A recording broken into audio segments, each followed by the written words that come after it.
August 1944. While German generals calculated the inevitable, that American forces had outrun their supply lines and would grind to a halt, something impossible was happening on the roads of France.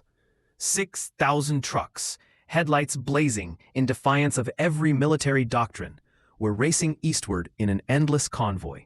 The Wehrmacht's finest minds were about to learn that in modern warfare, the nation with the most trucks defeats the nation with the best tactics. This is the story of the Red Ball Express. 23,000 soldiers, 75% of them African American, who turned a desperate logistics crisis into the most audacious supply operation in military history. They didn't fire a shot, but they won the war. August 19, 1944. At Wehrmacht headquarters in East Prussia, General Oberst Alfred Jodl reviewed intelligence reports with growing confidence. The mathematics were inescapable. Patton's Third Army had advanced over 400 miles from Normandy in just 30 days. No army in history had sustained such speed. An armored division consumed 150,000 gallons of fuel daily. The Americans were now 400 miles from their supply depots. The calculation seemed certain. Patton would halt within days, perhaps hours. What Jodl didn't know was that 125 miles away, nearly 6,000 trucks were already rolling. The Red Ball Express, named after railway terminology for express shipments, was about to shatter every assumption German military science held about mechanized warfare. Within 72 hours, Patton's supposedly immobilized tanks would crash through German positions. Within a week, they would liberate Paris. The Wehrmacht was facing something they had never encountered: American industrial abundance weaponized into a logistics tsunami. The German confidence wasn't arrogance, it was experience. They had pioneered blitzkrieg and understood intimately the tyranny of supply lines.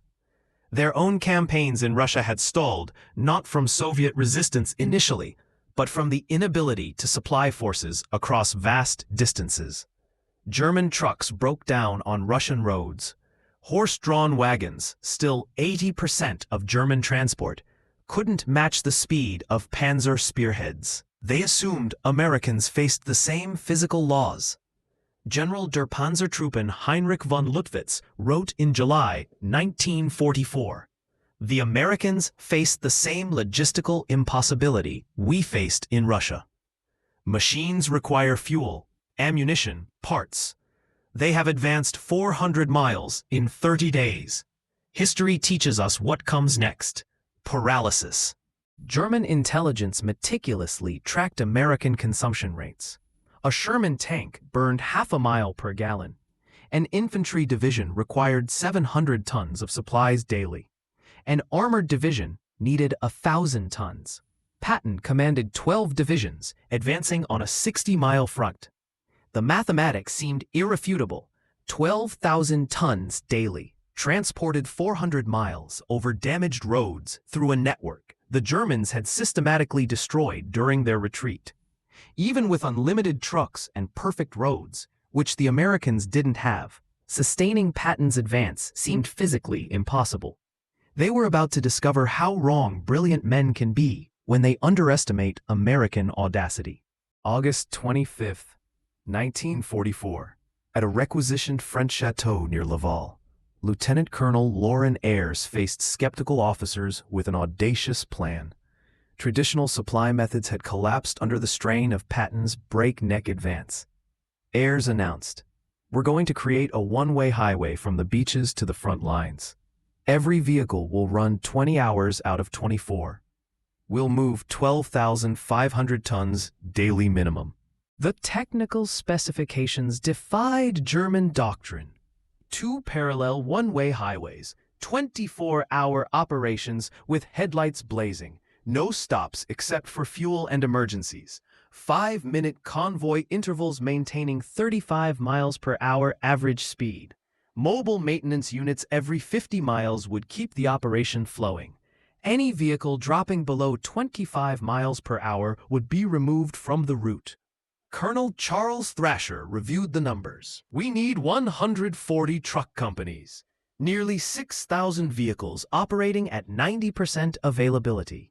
That's impossible by any logistics textbook ever written.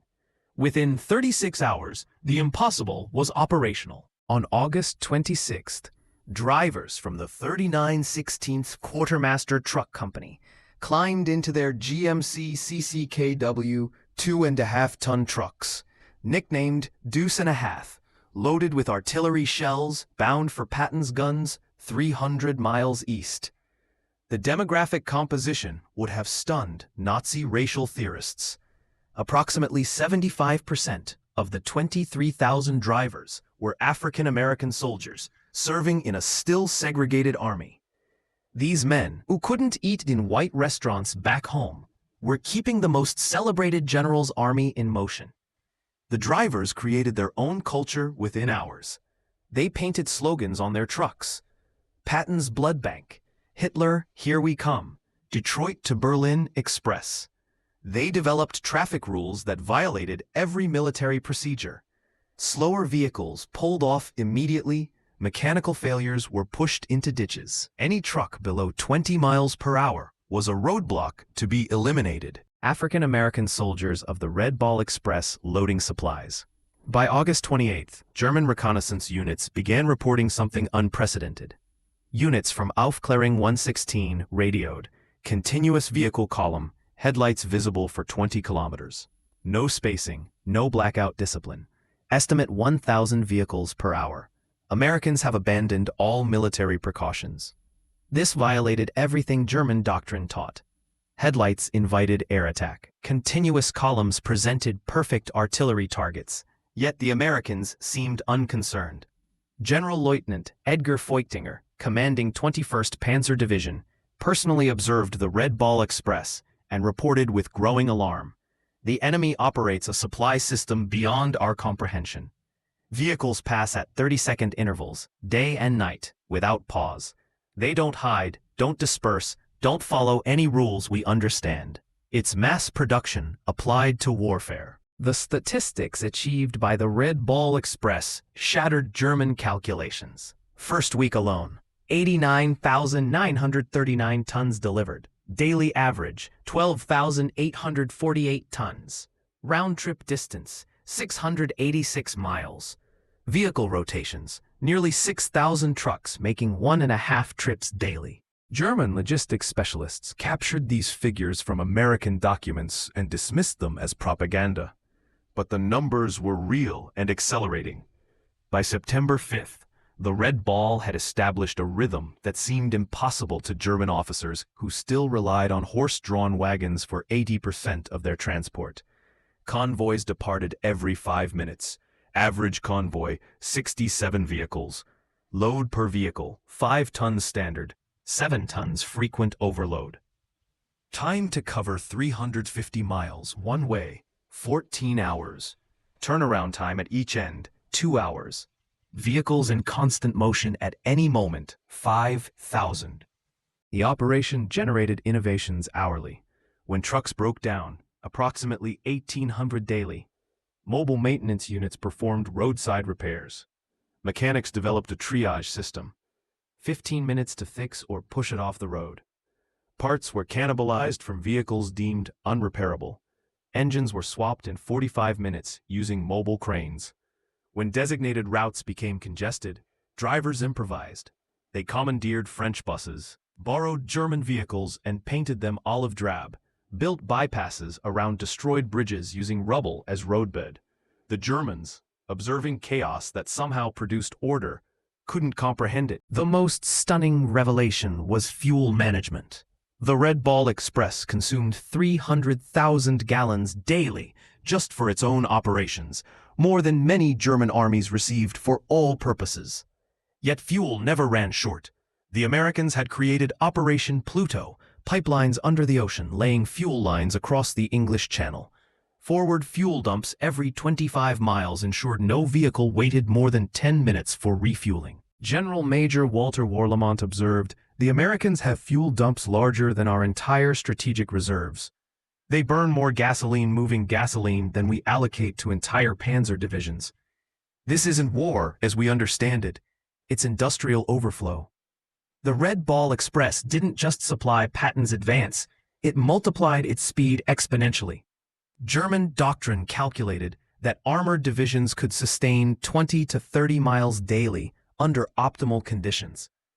Patton's divisions, supplied by the Red Ball, averaged 40 to 60 miles daily for weeks. On September 1, 1944, the 4th Armored Division advanced 35 miles in morning operations, halted for resupply at noon. Red Ball trucks were waiting with fuel and ammunition, then advanced another 32 miles in the afternoon. This 67-mile single-day advance shattered defensive planning that assumed maximum 30-mile daily advances. General Oberst Heinz Guderian initially refused to believe the reports. No armored force can advance 60 miles daily for a week. Mechanical failures alone prevent it. This is propaganda. But intercepted American radio traffic confirmed it.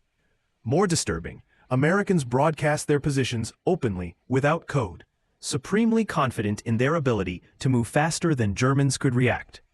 By September 5th, German intelligence had compiled comprehensive reports. The implications were catastrophic. Every assumption about American capability required revision. Field Marshal Walter Model's response revealed growing desperation. If these reports are accurate, we face not a superior army, but a superior civilization. They make no effort to hide because they don't fear us. They waste resources because they have infinite resources. The Red Ball drivers paid a brutal physical price. They operated for 72 straight hours, hallucinating from exhaustion and benzodrine. Accidents killed 300 drivers during the operation's run. Trucks collided in fog, overturned on damaged roads, burned when overheated engines ignited. Yet morale remained extraordinarily high. These men, mostly African Americans denied equal rights at home, understood they were making history. They were proving Hitler's racial theories wrong with every mile driven, every ton delivered. Oberst Hans von Luck, captured in September, told interrogators, "We knew we'd lost when we understood your supply system. You violate every rule, waste fuel, abandon vehicles, exhaust drivers, yet succeed through sheer volume. You've industrialized warfare beyond our comprehension." The psychological impact devastated German forces. Wehrmacht soldiers could hear American trucks every night, endless motors, endless supplies. They had 3 rifle rounds, while Americans brought millions. The sound itself became psychological warfare. The vehicles amazed German engineers. The GMC CCKW 2.5-ton truck represented mass production perfection. General Motors produced over 500,000 by war's end. More trucks than the entire German military possessed of all types combined. All-wheel drive is standard, automatic tire inflation, waterproofing allowing 30-inch fording, engines running on low-quality fuel, heaters that actually worked. More stunning was maintenance philosophy. Where Germans rebuilt engines, Americans replaced them. Where Germans rationed parts, Americans discarded entire vehicles for minor problems.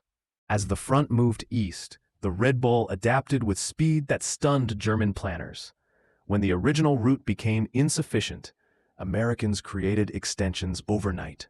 White Ball Express, Green Diamond, Red Lion, ABC Express. Each new route was operational within 48 hours.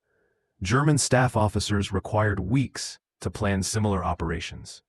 Americans simply painted new markers, assigned trucks, and started rolling. The predominance of African American drivers created cognitive dissonance for Nazi racial theorists. Their ideology declared blacks inferior, incapable of technical tasks. Yet these drivers performed logistics miracles German forces couldn't match. The soldiers understood the irony. They were fighting racism with truck keys, defeating Nazi ideology through superior performance. Some German prisoners working alongside African-American sergeants found their worldview shattered by men who calculated weight distributions faster than German engineers and treated prisoners fairly. despite everything propaganda had told them. The Red Ball required infrastructure Germans deemed impossible to create under combat conditions. 40 bridges built or reinforced, 15 major fuel depots, 26 maintenance stations, 8 temporary cities for drivers, all while the operation was running. The bridge at Mons had been destroyed by German engineers specifically to halt American logistics. The Wehrmacht calculated replacement would require 6 weeks minimum. American engineers built a temporary bridge in 14 hours, while Red Ball convoys detoured only 8 miles on hastily bulldozed bypass roads. One achievement particularly stunned German artillery officers: ammunition supply rates exceeding their highest theoretical calculations. American artillery fired without restriction, a luxury no German unit had enjoyed since 1942. During the reduction of Metz fortifications in September, 19th Corps Allied artillery fired 100,000 rounds in 24 hours. The Red Ball delivered every round, plus 20% surplus. German artillery defending Metz was rationed to 50 rounds per gun per day. The Red Ball consumed vehicles at rates that would have paralyzed any other military. By late September, mechanical attrition reached staggering proportions. Average vehicle life, 10,000 miles instead of 30,000. Daily deadline rate, 30%. Engines replaced 500 weekly. Tires consumed 10,000 weekly. Total vehicles destroyed or abandoned, over 5,000.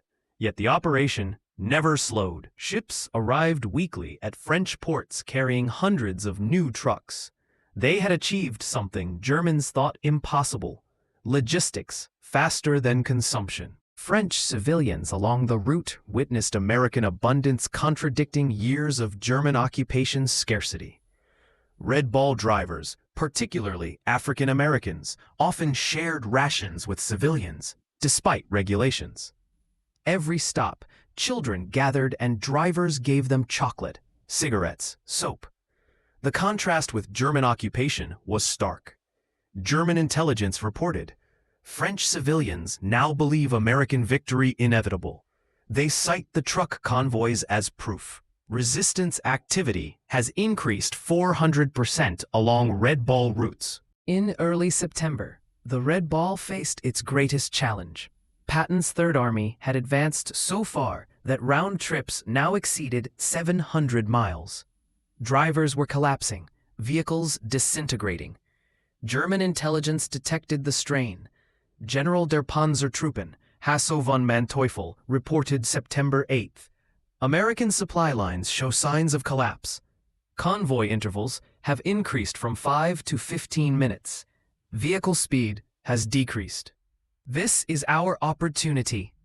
But American adaptability again surprised the Germans. Within 72 hours, the Red Ball reorganized, created intermediate transfer points cutting individual runs to 350 miles, implemented driver rotation systems, established forward maintenance bases, doubled assigned vehicles. By September 12th, tonnage delivery had actually increased. The crisis that should have halted Patton only made the system stronger.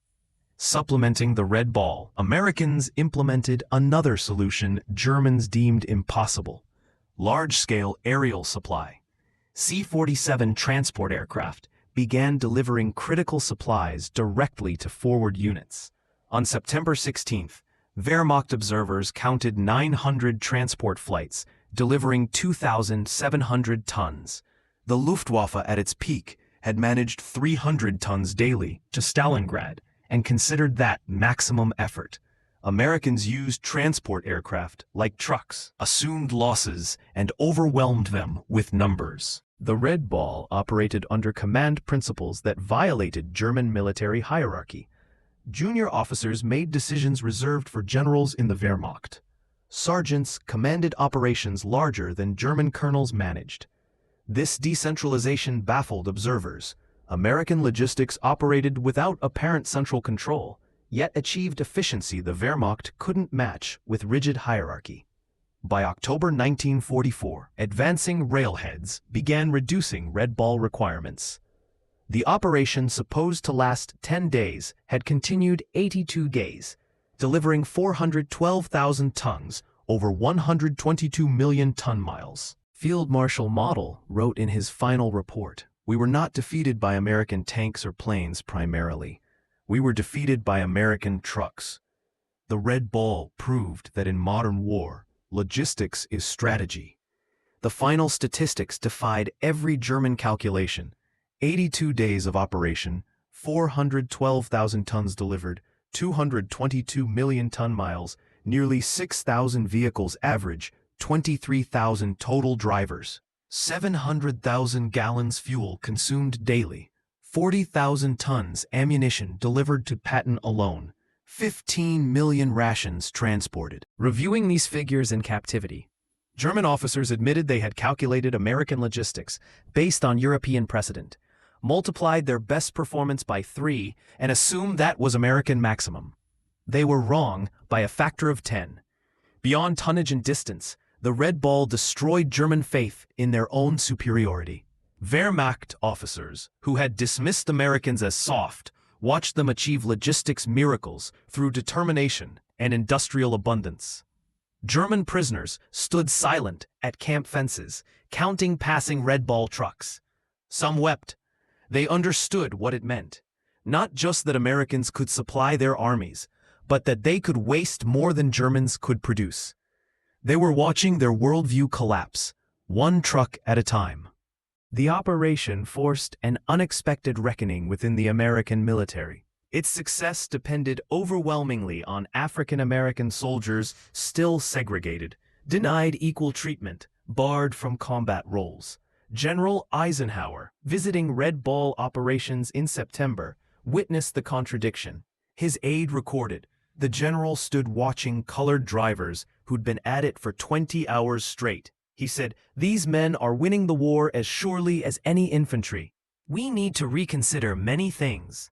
The success created pressure for integration, contributing to military desegregation 3 years later. African American soldiers had proved what they always knew.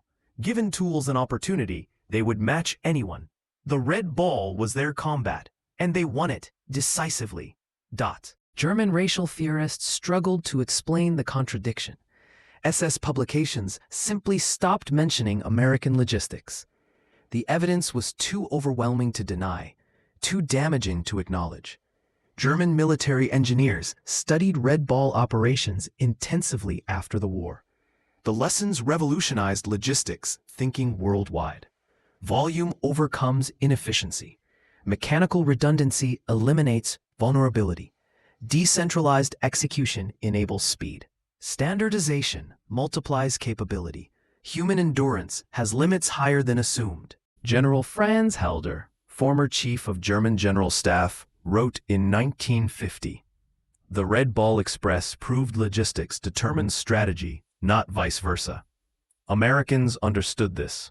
We learned it too late." Among the 23,000 drivers, individual stories emerged that Germans found incomprehensible. Corporal John Houston drove continuously for 48 hours, falling asleep 3 times, but continuing after being revived. Private Booker T. Washington's truck caught fire while carrying medical supplies.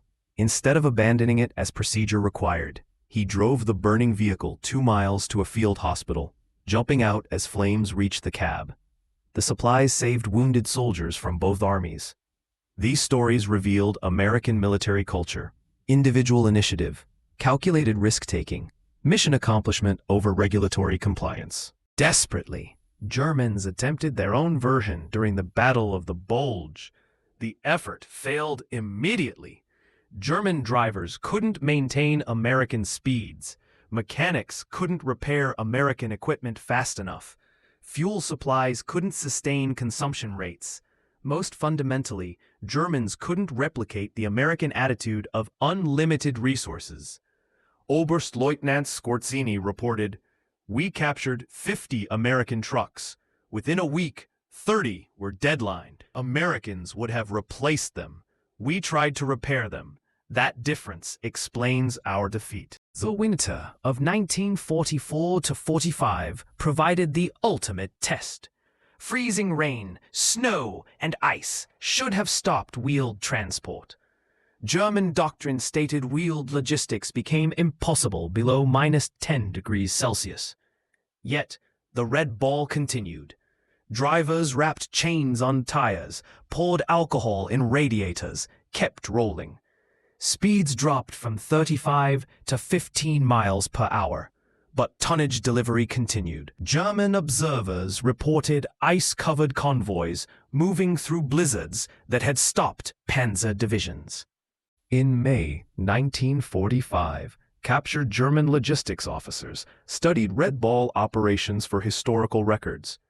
Their conclusions were unanimous and devastating to German military pride. General der Infanterie Friedrich Schulz summarized, "The Red Ball Express represents warfare we never imagined. Americans created a temporary civilization. Thousands of men, thousands of vehicles, millions of tons, that existed only to feed armies, then dissolved when no longer needed. We built permanent infrastructure over years. They created superior temporary systems in days." The most insightful analysis came from General Heinz Guderian, father of German armored warfare. "We invented blitzkrieg, but never solved its fundamental limitation, logistics. Americans solved it through industrial excess we deemed impossible. The Red Ball Express was not a supply line, but a flowing river of material that drowned our forces." The operation cost the United States approximately $100 million. In 1944, vehicles destroyed, fuel consumed, roads damaged. German staff officers found the figure incomprehensible, yet Americans considered it cheap. The operation enabled capture of 400,000 German soldiers, liberation of France, Belgium, and Luxembourg, and shortened the war by an estimated 6 months. Each day of war cost America $250 million. The Red Ball paid for itself in a single day of shortened conflict. Lieutenant General John C. H. Lee stated, "We wore out 5,000 trucks and 23,000 men to destroy the German army in France. In any previous war, that would be catastrophic losses. In American industrial war, it's acceptable overhead. An unexpected consequence was revolutionary impact on post-war civilian logistics. Thousands of drivers returned with experience operating the world's largest transportation network. These veterans founded trucking companies, designed interstate highways, created the modern American logistics industry. They had learned in France that volume beats efficiency, speed beats perfection, and if you can keep trucks rolling 24 hours, you can move the world." Military historians universally recognize the Red Ball Express as the decisive logistics operation of the European theater.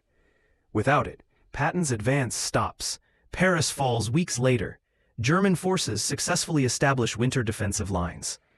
The operation validated American doctrine emphasizing logistics over tactics.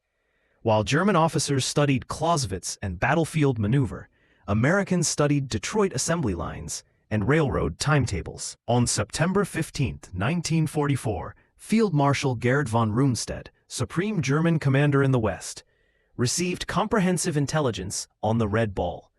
After hours of study, he summoned his staff. "Gentlemen, we face something beyond military solution. The Americans have created a supply system that makes distance irrelevant. Our strategy assumed their culminating point, where advancing forces outrun supplies. That point doesn't exist. They have revolutionized warfare, and we are fighting the last war. ... His operations officer suggested interdicting the routes with remaining Luftwaffe. Von Rundstedt's response revealed complete understanding. "With what shall we interdict? They have 6,000 trucks. If we destroy 1,000, which we cannot, they'll replace them in a week. We'd need to destroy 200 trucks daily just to match their production. We don't have 200 aircraft total." Behind the statistics were human stories revealing American character. Drivers who hadn't slept for 3 days, refusing relief because their trucks might not make it through. mechanics working in freezing rain to keep convoys rolling, teenagers lying about their age to drive trucks. Such stories created mythology that demoralized German forces. The Americans were not soft as propaganda claimed. They drove themselves harder than Germans drove horses, but voluntarily, not from fear.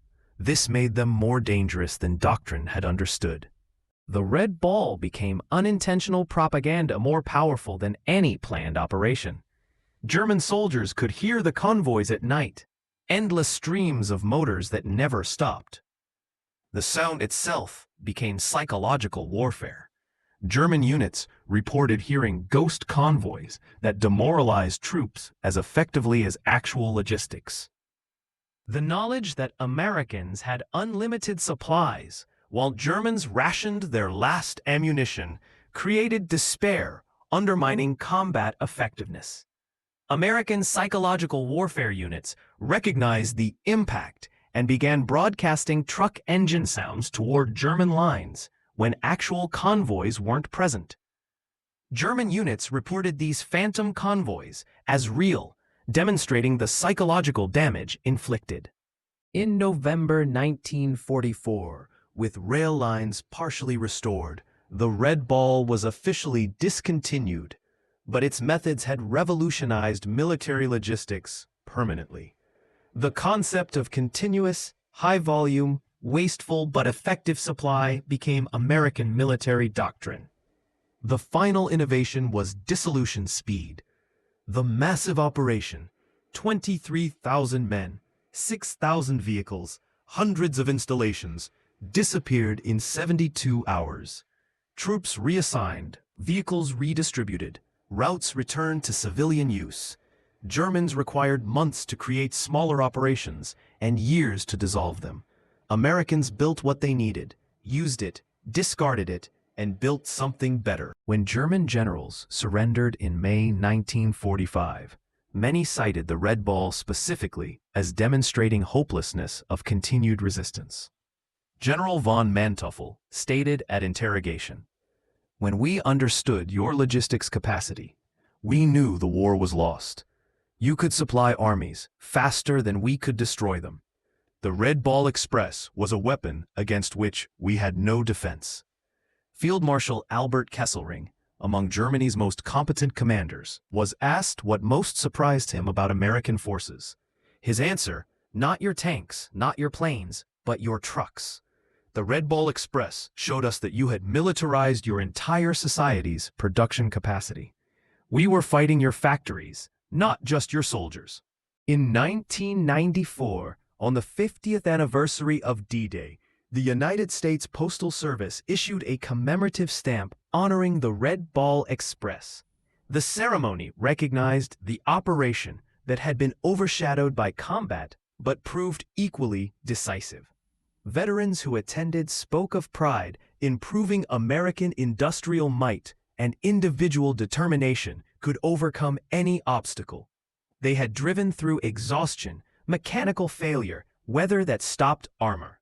They were black soldiers mostly, segregated, discriminated against, denied recognition during the war. But they had delivered victory at 35 miles per hour. The Red Ball proved that in modern warfare, logistics is not support, it is the main effort. The operation demonstrated that industrial democracy could mobilize resources on a scale totalitarian efficiency couldn't match. German generals who laughed at American logistics were silenced by 6,000 trucks delivering 12,500 tons daily across 700 miles of liberated France. They had assumed Americans would follow European precedent, conserve resources, advance cautiously. Instead, Americans created a logistics tsunami that drowned German forces in Allied abundance. The operation's success came not from military genius, but from American characteristics Germans never understood: industrial excess, mechanical aptitude, improvisational skill, and most importantly, the initiative of individual soldiers who made independent decisions that in the Wehrmacht would require field marshal approval. In his memoirs, General George S. Patton wrote the ultimate tribute. The truck drivers of the Red Bull Express deserved as much credit for the defeat of Germany as any combat unit. They drove through exhaustion, through mechanical failure, through weather that stopped armor. Without them, the Third Army doesn't move. Without movement, we don't win. They were black soldiers mostly, segregated, discriminated against, denied recognition. But they won the war as surely as any rifleman. History must record this truth. That truth stands as final testament to the Red Bull Express. 23,000 mostly African-American drivers operating 6,000 trucks on a one-way highway to victory achieved what German military science declared impossible. They supplied advancing armies faster than physics should allow, maintained tempo beyond human endurance, proved that in modern warfare, the side with the most trucks beats the side with the best tactics. The German generals laughed at American logistics in August 1944, dismissing it as wasteful, undisciplined, impossible to sustain. 82 days later, those same generals surrendered to armies supplied by the Red Bull Express, finally understanding that American trucks had defeated German tanks, that industrial abundance had overwhelmed military excellence, that logistics had become strategy. The Red Bull Express ended November 16, 1944, but its impact echoed through military history. It proved that in the industrial age, victory belongs not to the bravest soldiers or brightest generals, but to the nation that can deliver the most supplies, the fastest, the farthest. The last word belongs to a German officer whose name is lost to history, quoted by a Red Bull driver at the 1994 commemoration. Standing beside a road in Belgium, watching the endless convoy of American trucks, the officer said in accented English to his captors, "We prepared for everything. Your tanks, your planes, your ships. We never prepared for your trucks. How do you defeat an enemy who has more trucks than you have soldiers?" The answer rolled past him at 5-minute intervals, driven by exhausted Americans who were rewriting the rules of warfare, one delivery at a time. The Red Bull Express had made logistics into strategy, supply into victory, and trucks into the most decisive weapon of the European war. The German generals stopped laughing when they understood this truth. But by then, Patton was already at their gates, supplied by the greatest logistics operation in military history, delivered at 35 miles per hour by 23,000 soldiers who proved that in modern war, the convoy matters more than the column, and that victory belongs to those who can keep the trucks rolling.